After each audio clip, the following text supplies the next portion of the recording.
One of our videographers who's there on the scene also. Justin. Yes, sorry, Christine. I'm here with the Shaheen family up in North Hills Lake, watering down their house. They actually have a good view of the actual Castaic Lake. You can see it out there. So the fire actually is at the back of the dam at this moment, and it seems to be blowing this way. At the moment, we have Mary here, the daughter, that's going to tell us, what's your family doing? We're just spraying the house any corner, any way we can. We're just trying to spray everything. I was just at work, and I don't know how I got here.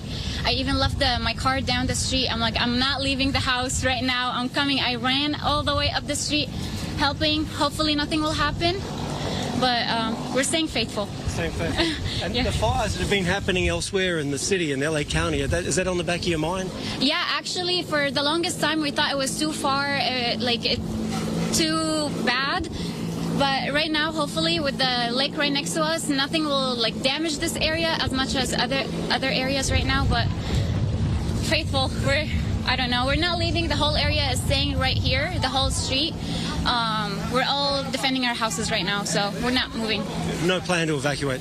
We are, if it gets closer, but as far as we can, we're going to stay and spray our house down. And just tell us a little bit about the history. It's not the first time a fire has come close here, is it? Yeah, we actually just moved here, but we heard that there was a fire, and it was right here, right next to our house, and you can see it from old photos and stuff. So, and our house was still standing. So if my house was still standing when the fire was right here, I think we'll be okay for this time, hopefully, crossing my fingers, but hopefully everything will be good. Yeah. Yeah. Yeah, so they are Christine and Sandra, this family here, doing their best they've seen. I'm in the same cul-de-sac that I did the last interview, and we have about, I would say, 12 families or 12 that are here actually trying to defend the house as much as possible.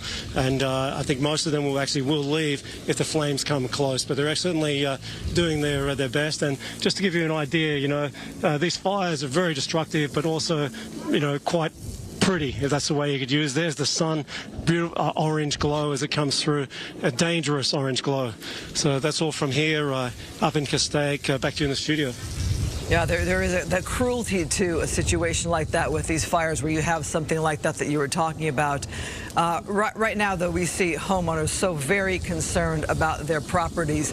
We've been covering stories of people who have stayed in their homes to protect their homes. You can understand their passion. Reminding viewers, we've also covered fatalities, people who did not make it out of their homes in time. Last night on Fox11, we talked to a firefighter who went to save his own home, who suffered some burns. He fell off a ladder and suffered some burns, and his wife talked about how she thought she was going to lose him. So as we look at scenes like this, praying for the safety of those residents, praying that they are far enough away from the fire, that they can get out in time, that they have those escape routes, and they're staying well informed. Justin, as you watch this, you got to feel for them as they struggle with what little water they can put in buckets from their pool. Talk about what you're seeing here. Yeah, absolutely, Christine. It's almost just in desperation, just doing whatever you can, just in case. Fingers crossed that the lake down there or the reservoir will act as a barrier and that the airships will be able to put on enough water. But you really got to feel for this family. Bought a house here in this beautiful neighborhood, and I don't think they'd ever think one day that they'd be taking buckets of water or pans of water, throwing it over the shrubbery to try to save their house. Well, I was talking today with somebody who's talking about getting a pump for their for their pool that they can use on these fires. One of those pumps that you think you'll never need, never probably use in a lifetime, but then again, the moment you need it, you have it. Something to think about.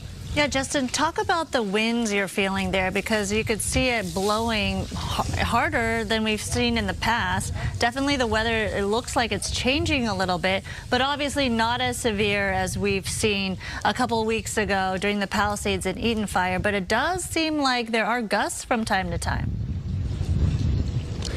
Yes, Sandra. So I'm trying to give you a shot of the lake there. You might get an idea of, so I can see the ripples on the water. But as you said, it's not as windy as it has been. We have a bit of a draft here because we're actually on the edge of a ridge, so the wind is obviously funneling up the hill.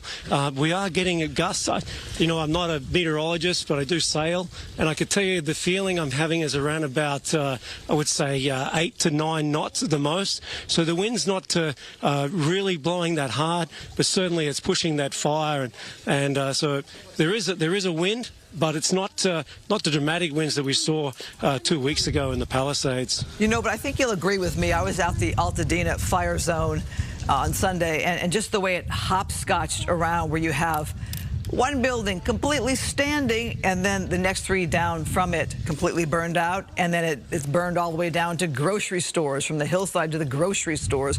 So, Justin, you can talk about, I'm sure, how those embers fly and the distance they can fly, and the concern where a fire can seem far away from you, but as it creeps up closer to you, there is a concern about those embers.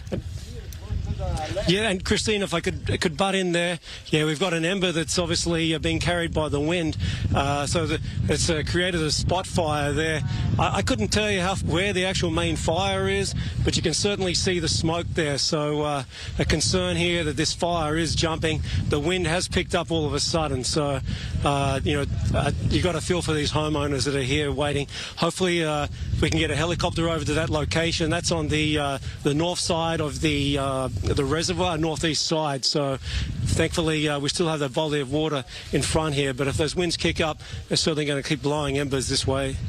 Right, that is certainly something we do not want to see. Obviously, that's on the other side, I believe, of Castaic Lake right now, but clearly we hope that creates a natural barrier for all the flames and fire and smoke.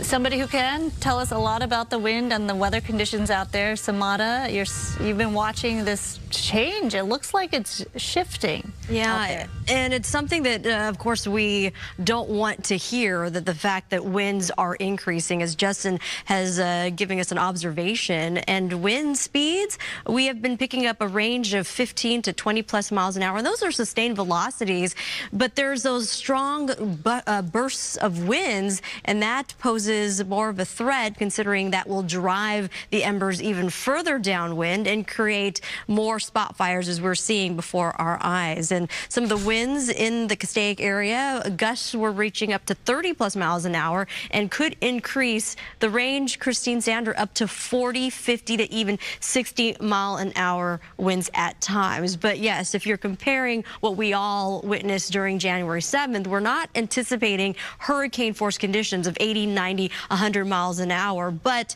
when you couple wind speeds of 50 and 60 with a lot of dry vegetation, and we are incredibly dry, relative humidity down to single digits, 2 to 3% is possible.